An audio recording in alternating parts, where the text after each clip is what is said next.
Podcast-Folge. Heute soll es darum gehen, wie man die Kunst der Selbstbeeinflussung, die Psychologie der Selbstbeeinflussung in Krisenzeiten, wie es ja manche es gefühlt erleben, nutzen kann. Achtung, dieser Podcast könnte nicht deine Meinung und deine Wahrnehmung widerspiegeln. Und wenn das so ist, gibt es nur zwei Möglichkeiten. Die meisten gehen dann in Widerstand und sagen, so ein Blödsinn, so ein Schwachsinn und ignorieren das Ganze oder schalten ab. Oder wenn du genügend Offenheit besitzt, dann kannst du auch eine Meinung, die nicht ganz deiner entspricht, wahrnehmen. Das ist dann schon sehr hohe Kunst. Dann hör ruhig weiter, aber wenn du zur ersten Gruppe gehörst, dann ist jetzt schon Vorsicht geboten. Ich habe gestern ein Webinar gehalten zum Thema Sprachmagie und Realitätskonstruktion und da habe ich mehrere sprachmagische Dinge analysiert, also wie man mit Sprache beeinflusst, wie man mit Sprache Realitäten konstruiert.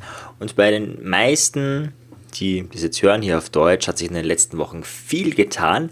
Nicht, weil auf der Welt so viel los ist im ersten Moment, sondern weil sie ganz viel gelesen haben. Und da haben wir uns einen Mechanismus angeschaut, der sehr stark auf uns wirkt. Also ein Muster der Manipulation, man könnte auch sagen Muster der Beeinflussung, ja, das ist schon die Frage, welches Wort man verwendet, ist die Wiederholung.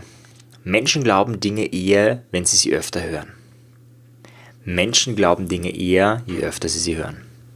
Menschen glauben Dinge eher, je öfter sie hören. Ich könnte es auch variieren, also Dinge werden glaubwürdiger, wenn sie wiederholt werden. Ich könnte auch sagen, dass wenn du was immer wieder hörst, dann glaubst du das eher, als wenn du es nur einmal gehört hast. Ja, genau so ist es. Das heißt, Wiederholung macht es glaubwürdig. Da gibt es mehrere Studien dazu, die das zeigen. Und genau das ist halt jetzt, wenn du halt Medienberichte liest oder deine Facebook-Timeline anschaust, dann sieht die auf einmal anders aus als wie noch vor 3 Wochen. Und das beeinflusst uns ganz stark. Ob es jetzt positiv ist oder negativ ist, sei mal dahingestellt, aber das beeinflusst uns extrem stark. Nicht, weil die Nachricht wichtiger ist, wenn sie oft gebracht wird, aber einfach nur durch die Wiederholung erscheint sie uns unbewusst wichtiger. Na, ich habe gerade das Argument gehört, da ging es gerade darum, was ist jetzt das, wie schlimm ist es jetzt gerade? Und da meinte also einer eben, hey, alles nicht tragisch, und der andere meinte, nee, ich habe das jetzt so oft gehört, das muss ganz dramatisch sein, von mehreren Quellen. So. Und genau das ist das Problem, dass wenn du Dinge immer wieder hörst, sich das stärker auf dich auswirkt und deswegen funktionieren Affirmationen. Das heißt, eine Lösung könnte sein, dass du letztendlich Affirmationen nutzt, und zwar positive. Ja? Eine andere Lösung könnte auch sein, dass du dir nicht jeden Quatsch anschaust, ja? Also auch nicht jeden Zeitungsbericht, jeden Radiobericht und jeden Fernsehbericht dir anschaust. Aber das andere könnte wirklich sein, dass du Affirmationen positiv für dich nutzt und dann im besten Fall vielleicht auch so, wie es Tony Robbins macht, mit seinen Incantations, wie er die nennt. Und da ist die Idee, dass du nicht einfach nur sagst, ich bin selbstbewusst oder ich bin gesund oder ich bin erfolgreich, sondern dass du das auch mit Power machst. Also zum Beispiel, ich bin erfolgreich, und dann nutzt du auch deinen Körper, du kannst auch auf deinem Körper herumtrommeln oder noch besser, du kannst auf der Thymusdrüse klopfen. Das ist der Bereich, so eine Handbreit unter deinem Hals. Wenn du da klopfst übrigens, stärkt es dein Immunsystem so nebenbei, und ganz viele meinen auch, dass es bei Affirmationen verstärkend wirkt, wenn man, während man die Affirmation sagt, also während man diesen Satz sagt, ich bin selbstbewusst zum Beispiel, diese Thymusdrüse klopft. Und wenn du das nicht einmal machst, nicht zweimal, sondern täglich und immer wieder, dann glaubst du daran. Und der Beweis hat sich in den letzten 3 Monaten herumgespielt, also vor 3 Monaten. Ich habe das im Webinar gestern gefragt, was hat der Corona, also dieses Wort, was hat das bei dir ausgelöst vor 3 Monaten? Und da war entweder die Antwort nichts oder Bier. Ja, also Bier oder nichts. Und heute löst es natürlich ganz anders aus. Das heißt ungefähr, ja, knapp 3 Monate, was sagen wir so, 2 Monate hast du gebraucht. Wenn du 2 Monate was wiederholst, dann entwickeln Menschen auf einmal Angst vor etwas, was sie nie gesehen haben, was sie nie gehabt haben, und auch im Verwandtenkreis oft nicht haben. Also manche ja schon, aber auch viele im Verwandten- und Bekanntenkreis nicht hatten, aber trotzdem haben sie Angst, weil sie ganz oft davon gehört haben. Und was auch interessant ist bei diesen Medienberichten, dass man keine Lösungen anbietet. Also die Lösung ist ja Händewaschen und Quarantäne. Das ist natürlich schon ziemlich bitter. Ja? Also ich sag mal, ein Hobby-Pharmazeut oder ein Hobby-Gesundheitsinteressierter weiß zum Beispiel, dass Vitamin C und Vitamin D wirksam ist. Also das ist jetzt wirklich, also das ist so steinaltes Wissen, mittlerweile schon so unbekannt. Davon wird nicht geredet. Also es wird nicht davon geredet, nimm in hohen Dosen Vitamin, also gehen wir mal davon aus, dass es schlimm ist, wovon ich jetzt persönlich nicht ausgehe. Ist aber voll okay, wenn du davon ausgehst, dass es wirklich ein schlimmer Virus ist voll okay, kann man auch so sehen. Und wenn du davon ausgehst, dann wär's doch intelligent, so Maßnahmen zu setzen, wie Vitamin C und Vitamin D einzunehmen, vielleicht noch K2, damit auch das Calcium dann in die richtigen, also dorthin kommt, wo es hin soll. Und man kann auch noch Zink nehmen. Ja, Zink ist auch sehr gut fürs Immunsystem. Wenn man ganz viel Angst hat, kann man auch noch Selen nehmen, und wenn du das in hohen Dosen einnimmst, dann ist es ungefähr so, kannst du dir vorstellen, wie wenn du einen Schutzwall baust. Und der funktioniert eben wie ein Schutzwall. Das heißt, wenn die Belagerung schon stattgefunden hat, also du krank bist und du da einen Schutzwall baust, dann, sind die Leute schon da, ist blöd. Wenn du es aber präventiv machst, oder halt noch so am Anfang das Ganze ist, also erst ein paar Leute drüber gekommen sind, dann wirkt ein Schutzwall, also ja, da kommt niemand durch. Ja? Also wenn du Herr der Ringe gesehen hast zum Beispiel, Helms Klamm, das bräuchte schon eine Sprengung. Ja? Und der Virus hat zum Glück keine oder kaum Sprengkraft. Der verläuft derzeit ist die Zahl, glaube ich, 85% der Fälle vollkommen harmlos, ist um einige schwächer als eine Grippe. Und wenn du da noch Vitamin... Und das ist auch das Nächste. Von den Ursachen wird auch nicht gesprochen. Nämlich, warum werden Menschen krank? Es ist ja total absurd, dass wir krank werden. Also, abgesehen jetzt von Entgiftungsprozessen, die oft sehr gut sind, und dass man natürlich, wenn man jetzt unter schlechten Umständen, also zum Beispiel, wenn es eiskalt ist und so weiter, einfach durchaus auch mal krank werden kann, ist doch eigentlich komisch. Und wir werden ja relativ viel und sehr oft krank. Und das hat Gründe, über die wird auch nicht gesprochen. Man könnte auch jeden Tag darüber schreiben, hey, Arbeitgeber und Arbeitnehmer finden ihre Arbeit sinnlos, und die es sinnlos empfinden, werden viel öfter krank. Könnte ja auch ein Artikel sein. Oder Artikel könnte auch sein, je mehr Stress, desto mehr Krankheit. Gibt es eine Korrelation. Oder unsere Ernährung ist durch Monsanto und Co. so degeneriert worden, dass wir viel zu wenig Vitamine und Mineralstoffe aufnehmen, und deswegen werden Menschen eher krank. Deswegen haben die meisten auch übrigens einen zu kleinen Vitamin-D-Spiegel, weil sie zu viel in Räumlichkeiten sich aufhalten, zu wenig draußen sind. Ja, und deswegen kann man das supplementieren, wenn man möchte. Das finde ich schon sehr interessant. Darüber wird nicht gesprochen. Das wären aber alles Dinge, die du machen kannst. Ja, das ist ein bisschen ein anderer Podcast heute mal. Ich hatte eigentlich ganz was anderes geplant. Ich hatte geplant, mit einer hypnotischen Vorgehensweise, mit Metaphern, eigene Probleme anders zu lösen. Das wird dann beim nächsten Mal wahrscheinlich rauskommen. Und ja, jetzt ist es aber einfach so, durch die Situation, ich habe jetzt auch dieses Wochenende ein Seminar, und das habe ich jetzt vollkommen auf online umgestellt. Ja, also wenn du Lust hast, ein zweitägiges Seminar zu erleben, in dem Fall ist es dann ein voller Tag, dieser Samstag, nämlich der 21. März, mit mir, wo wir wirklich NLP intensiv abarbeiten, wo wir wirklich schauen, wie du dich selbst stark beeinflussen kannst, wie du NLP für dich selbst nutzen kannst.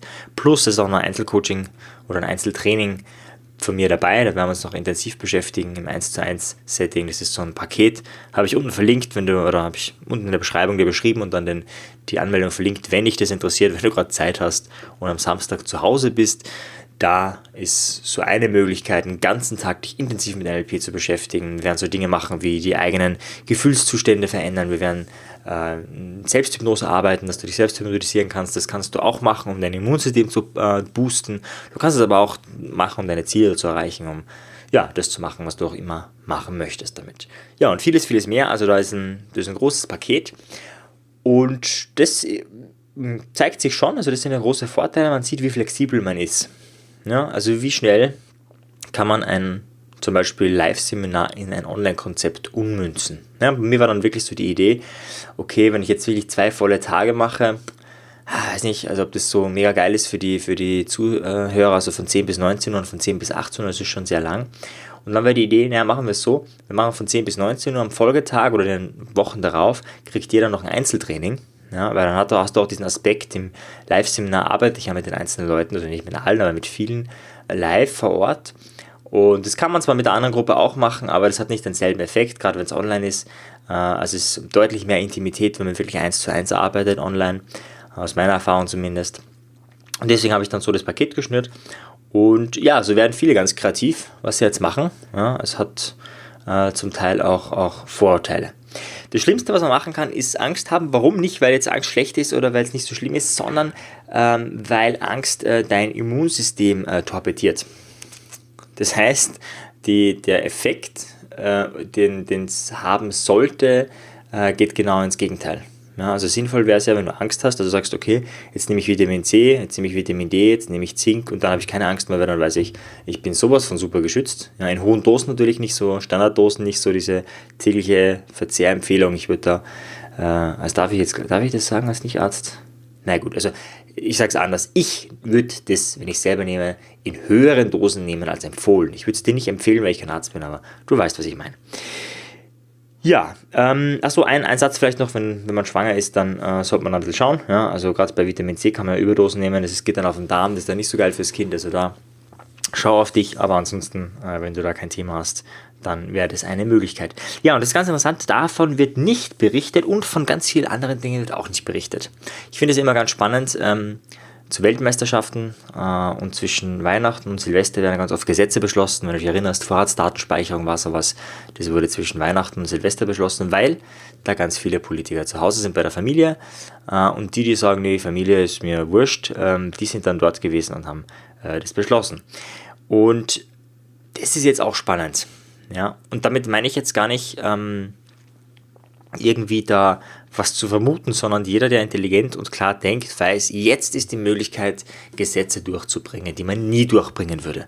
Also zum Beispiel eine Bargeldabschaffung, das kannst du nicht durchbringen, aber jetzt wäre so eine Möglichkeit, naja, jetzt hat man auch einen Grund, ja, jetzt kann man sagen, wegen der Krankheit, wegen der Gesundheit könnte man das jetzt machen. Das war total absurd, weil Keime und Erreger auf allen möglichen Dingen sonst auch noch sind, also das wäre der Wirkungsgrad wäre extrem gering, aber das könnte man super argumentieren. Und das ist spannend jetzt die nächste Zeit, auch was wirtschaftlich abgeht. Es gibt wahnsinnig viel Insolvenzen und zukünftig vielleicht auch Konkurse. Und da die Frage, wie kann man die Psychologie der Selbstbeeinflussung nutzen? Es gibt schon wahnsinnig viel Folgen dazu. Jetzt momentan wäre meine Intervention Nummer 1, wenn ich sage, okay, was ist die beste Intervention, die man jetzt machen kann? Meditieren. Meditieren boostet dein Immunsystem. Meditieren bringt dich aus dieser, es ist alles so schlimm, Trance heraus. Ich bezeichne das, was jetzt passiert, als Massenhypnose.